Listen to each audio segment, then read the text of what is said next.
Movie की शुरुआत में हमें मेन कैरेक्टर से इंट्रोड्यूस कराया जाता है, टिंजा, मैथियस और उनके मॉम एंड डैड। जहाँ टिंजा एक जिम्नास्ट होती है, वहीं उसका छोटा भाई एक नॉर्मल बच्चे की तरह होता है। वो कोई भी स्पोर्ट्स नहीं खेलता और उसकी माँ एक फेमस ब्लॉगर होती है। वहीं उसके डैड मोस्टली घर पर ही रहते थे और वो मिनिएचर्स मॉडल और म्यूजिक प्ले किया करते थे। मॉम अपने चैनल पर more than perfect dream like life को बहुत ही अच्छी तरीके से रिप्रेजेंट करती है, लोगों को दिखाती है कि वो कितनी खुश है और उनके बच्चे कितने परफेक्ट हैं और उनके बीच में कितनी अच्छी रिलेशनशिप है। सब कुछ बहुत ही ज्यादा परफेक्ट। पर क्या जैसा वो दिखा रही थी एक्चुअल में सब कुछ वैसा ही था, ये तो हमें आगे ही पता चलेगा। एक दिन शूटिंग के दौरान एक कौवा उनकी खिड़की से आकर टकराता है और टिंजा जैसे ही विंडो ओपन करती है, वो पूरे घर में घूम घूम कर सारी चीजों को तहस नहस कर देता है। उनमें से बहुत सारी ऐसी चीजें थी जो मॉम की फेवरेट थी और ये सब देखकर मॉम को काफी गुस्सा आता है। अभी घर के सारे लोग उसे पकड़ने में लग जाते हैं, बट एट लास्ट टिंजा उसे पकड़ लेती है। टिंजा उसे चादर में लपेट कर बाहर ले जाने ही वाली होती है कि उसकी मॉम उसे रोक लेती है।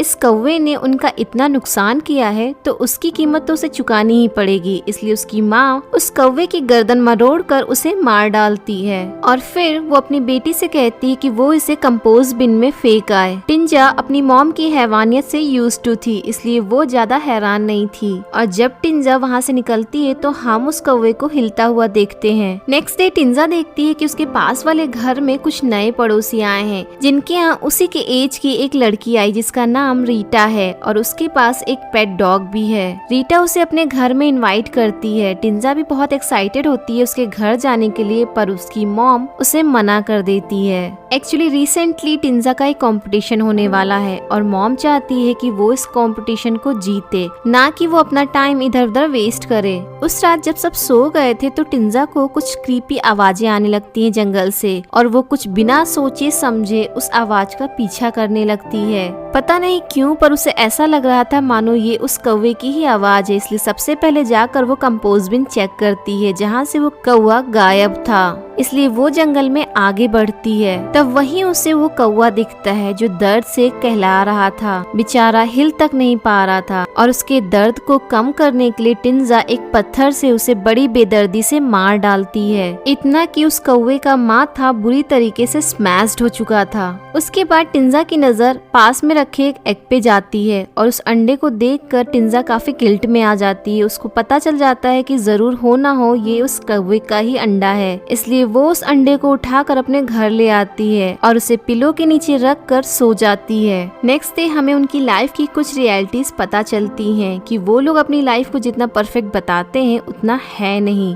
उन्हें इसके लिए काफी मेहनत करनी पड़ती है, यहाँ तक कि उन्हें बहुत कुछ फेक भी करना पड़ता है। इस घर में सब कुछ मॉम ही कंट्रोल करती है और उनकी मर्जी के बिना यहाँ एक पत्ता भी नहीं हिलता। मॉम अपनी ब्लॉग्स को परफेक्ट बनाने के लिए किसी भी हद तक जा सकती है। वो अपने बच्चों को काफी कंट्रोल में रखती है, स्पेशली टिंजा को, क्योंकि हम देखते हैं टिंजा पूरा दिन तो स्टडी और फिर उसके बाद प्रैक्टिस क्लासेस के लिए चली जाती है और क्लासेस ओवर होने के बाद जब उसके फ्रेंड्स घूमने के लिए जाते हैं तो भी टिंजा उन्हें मना कर देती है, क्योंकि उसकी माँ यही चाहती है। यहाँ तक कि टिंजा ने तो इस कंपटीशन में पार्टिसिपेट भी अपनी माँ की ही वजह से किया है। उन्हें खुश करने के लिए ही उसने जिम्नास्ट में भी एडमिशन लिया था और उसकी माँ तो इतनी ज्यादा परफेक्शनिस्ट है कि उसे हर एक स्टेप परफेक्ट चाहिए होता है और अगर टिंजा गलती से भी कोई स्टेप गलत कर दे तो उसकी माँ उसे रीशूट करवाती है। शायद इसीलिए उनकी फैमिली जितनी हैप्पी दिखती है एक्चुअल में उतनी है नहीं। यहाँ पर डैड तो सिर्फ एक शो पीस की तरह है जो उसकी फैमिली को कंप्लीट करते हैं। एक दिन टिंजा जब क्लास से वापस लौटती है तो वो अपनी मॉम को एक इलेक्ट्रीशियन के साथ काफी हंस हंस कर बात करते हुए देखती है।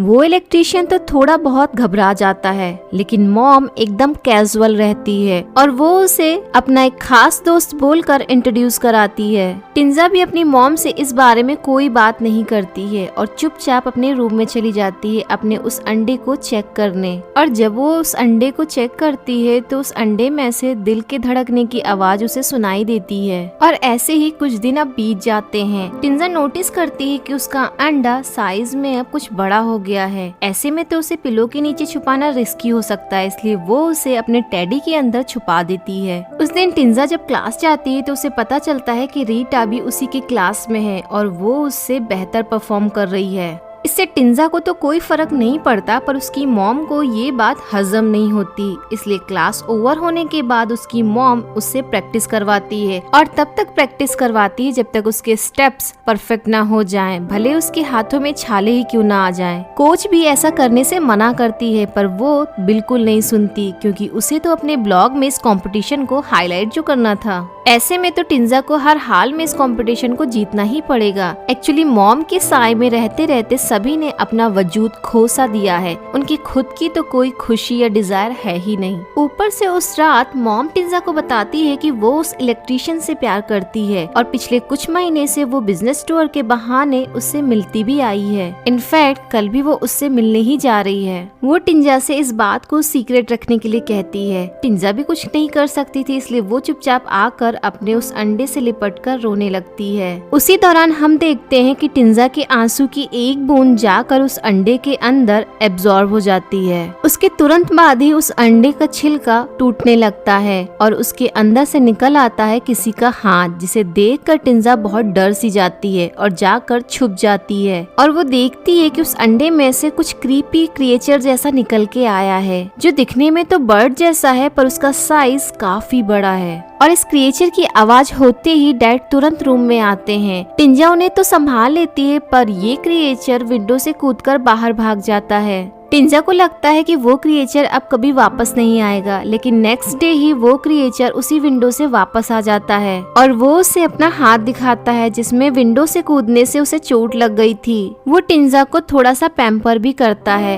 एक्चुअली वो क्रिएचर टिंजा को ही अपनी माँ समझ रही थी, क्योंकि टिंजा ने ही तो उसे हैच किया था। अभी धीरे धीरे टिंजा का सारा डर खत्म होने लगता है। वो उसे एक बच्चे की तरह देखभाल करती है, जैसा वो अपनी माँ से एक्सपेक्ट कर रही थी। वो उसे नहलाकर अपने बेड के नीचे सुला देती है और उसे गाना भी सुनाती है। पर आधी रात को एक पेट डॉग की आवाज से टिंजा की नींद डिस्टर्ब हो जाती है और उस क्रिएचर की भी, इसलिए वो खिड़की से कूदकर बाहर चली जाती है। उधर टिंजा को भी नाइट विजन आने लगता है और जब उसकी आँख खुलती है तो वो उस क्रिएचर को अपने ऊपर पाती है और उसके बगल में होती है उस पेट डॉग की लाश।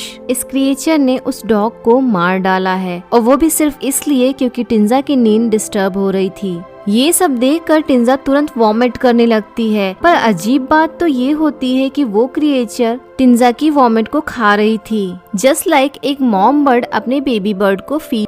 नेक्स्ट डे टिंजा जल्दी से जाकर इस डॉग की लाश को दफना देती है, पर शायद उसे पता नहीं होता है कि उसका छोटा भाई उसे छिपकर देख रहा होता है और वो अगले दिन ही मौका देकर इस बात को रिवील भी कर देता है, ये सोचकर कि शायद टिंजा को डांट पड़ेगी, पर कोई भी उसकी बात पर बिलीव नहीं करता है। ऐसे ही कुछ दिन बीत जाते हैं और हम देखते हैं कि टिंजा और उस क्रिएचर का रिलेशनशिप पहले से और भी ज्यादा गहरा हो गया है। अभी तो टिंजा उसके साथ बेड पर ही सोने लगी है, उससे अपने कपड़े शेयर करती है और एक बच्चे की तरह उसके बालों को कोम भी करती है। उसे रियलाइज कराती है कि वो क्रिएचर कितना खूबसूरत है, क्योंकि कोई भी बच्चा कितना भी बदसूरत क्यों ना हो, उसकी माँ के लिए वो हमेशा से ब्यूटीफुल ही रहता है। हम देखते हैं कि लास्ट कुछ दिनों में उस क्रिएचर में लुक वाइज काफी चेंजेस आए हैं। अभी तो उसके टिंजा जैसे लंबे लंबे बाल भी हो गए हैं और वो कुछ कुछ वर्ड्स भी बोलने लगी है, इसलिए टिंजा उसका नाम आली रख देती है। स्टार्टिंग के कुछ डेज तो बहुत ही हंसी खुशी बीत जाते हैं, लेकिन कुछ दिनों बाद टिंजा की लाइफ में काफी हादसे होने लगते हैं, क्योंकि जब मॉम परफॉर्मेंस देखने जाती है तो वो रीटा का परफॉर्मेंस देखकर टिंजा के सामने ही ये कह देती है कि वो रीटा से जीत नहीं पाएगी,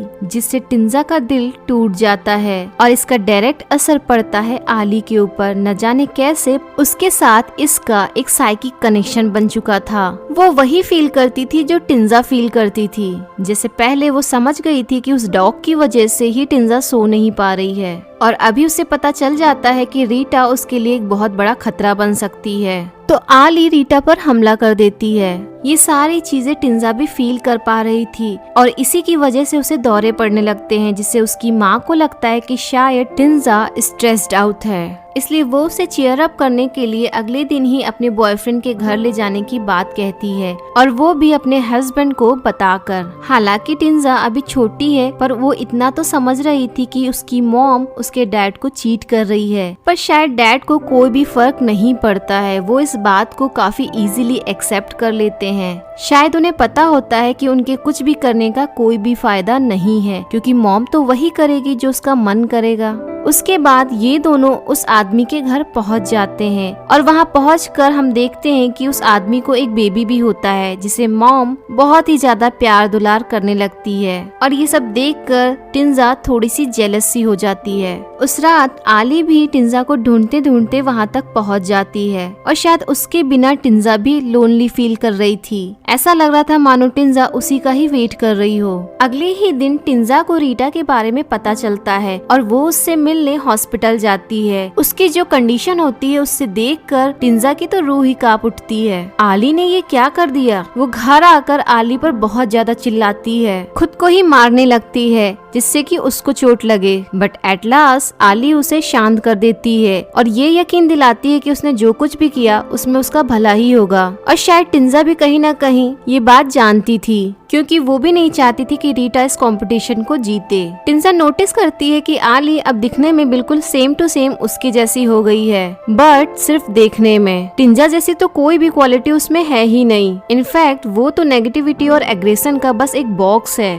इतना ही नहीं, एक दिन एक और हादसा होता है, और मॉम का बॉयफ्रेंड आली को खाना खाते हुए देख लेता है, पर वो समझता है कि ये टिंजा है, पर आखिर ये जानवरों की तरह इस तरह क्यों खा रही है। और आली उसे देखते ही उस पर अटैक कर देती है। वो उसका हाथ काटने ही वाली होती है कि टिंजा उसे बचा लेती है। फिर टिंजा जाकर उसे सॉरी बोलती है, पर उस आदमी को ये लगता है कि शायद टिंजा ज्यादा स्ट्रेस ले रही है और उसे आराम की जरूरत है। आराम तो दूर की बात है, टिंजा अपनी मॉम को खुश रखने के लिए सही से खाना भी नहीं खाती, और वो भी इसलिए जिससे उसकी बॉडी फ्लेक्सिबल रहे और वो पतली दिखे। अभी टिंजा की कंपटीशन का फाइनल राउंड होने वाला था, और उसकी मॉम इसीलिए उससे बार बार रिहर्सल करवाती है, बट वो उसकी परफॉर्मेंस से सेटिस्फाई नहीं होती है। उधर टिंजा को भी बहुत बुरा लगता है कि आखिर इतना एफर्ट करने के बाद भी वो अपनी मॉम को खुश नहीं कर पा रही है। लेकिन टिंजा बहुत ही जल्द अपने थॉट पे कंट्रोल कर लेती है, क्योंकि वो नहीं चाहती थी कि आली को इसकी भनक भी पड़े, नहीं तो शायद कुछ बुरा भी हो सकता है। पर होता तो वही है। आली टिंजा की हिडन विश को समझ जाती है, इसलिए वो उस छोटे से बेबी को चोट पहुंचाने के लिए तैयार हो जाती है। उधर टिंजा भी आली की हर एक स्टेप्स को फील कर पा रही थी, और अगर उसने जल्दी कुछ नहीं किया तो वो उस छोटे से बेबी को मार डालेगी। और इस समय उस छोटे से बेबी की जान बचाना इस कंपटीशन से ज्यादा जरूरी था, इसलिए वो अपना हाथ तुड़वा लेती है, और इसका दर्द आली को भी होता है, इसलिए वो वहाँ से भाग जाती है। बट मॉम का बॉयफ्रेंड उसे देख लेता है।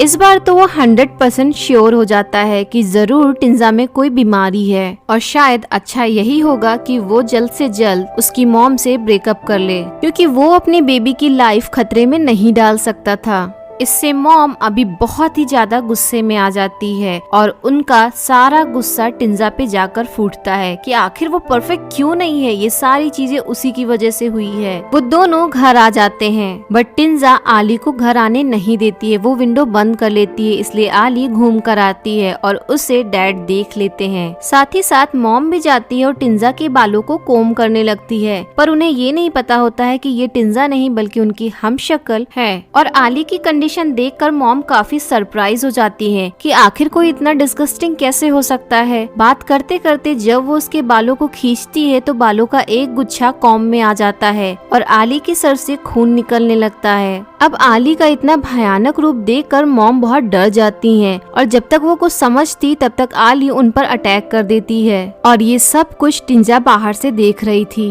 जल्दी से वो रूम में आती है और वो आली पर चिल्लाने लगती है। उसे डांट कर वो वहाँ से भगाती है। इस पर आली और भी ज्यादा गुस्से में और भयानक रूप में आ जाती है, और आली के जाते ही टिंजा मॉम को सब कुछ बता देती है कि उसी ने किस तरह अंडे को हैच किया और सबसे छुपा कर रखा। अभी तक जो कुछ भी गलत हो रहा है वो कहीं न कहीं उसी की वजह से हो रहा है, और इसके लिए वो बहुत ही ज्यादा शर्मिंदा है। मॉम को पता था कि वो इस घिनौनी चीज से कैसे निपटने वाली है, क्योंकि वो अपनी परफेक्ट लाइफ को कभी खराब नहीं होने देगी। तो तो वो खुद एक चाकू उठाती है और टिंजा को भी एक चाकू पकड़ा देती है। फिर दोनों मिलकर शिकार पर निकलते हैं। मॉम को शिकार मिल भी जाता है और वो उसे चाकू से स्टैब भी करने लगती है, पर जैसे जैसे मॉम चाकू से स्टैब कर रही थी वैसे वैसे टिंजा को ब्लीडिंग होने लगती है। और जब टिंजा को ये चीज समझ में आ जाती है तो वो अपनी मॉम को रोकने की कोशिश करती है, पर गलती से वो चाकू टिंजा को लग जाता है और कुछ ही मिनटों में टिंजा की मौत हो जाती है और उसका सारा ब्लड जाकर गिरता है आली के ऊपर। हम देखते हैं कि जैसे जैसे आली उसका ब्लड पी रही थी वैसे वैसे उसका शरीर हील हो रहा था और फाइनली वो पूरी तरीके से टिंजा में बदल गई थी। इनफैक्ट वो मॉम को मॉम भी कह रही थी, लेकिन मॉम काफी ज्यादा डरी और घबराई हुई थी। वो बहुत रो रही थी, पता नहीं बेटी के जाने का गम था या कुछ और, क्योंकि हम देखते हैं कि जब वो आली को देखती है तो एक स्माइल करती है। तो क्या उन्हें सिर्फ अपनी ब्लॉक की पड़ी थी? टिंजा की जगह लेने के लिए उन्हें कुछ चाहिए था जो शायद आली में उन्हें मिल जाता है। और फ्रेंड्स, मूवी यहीं पर एंड हो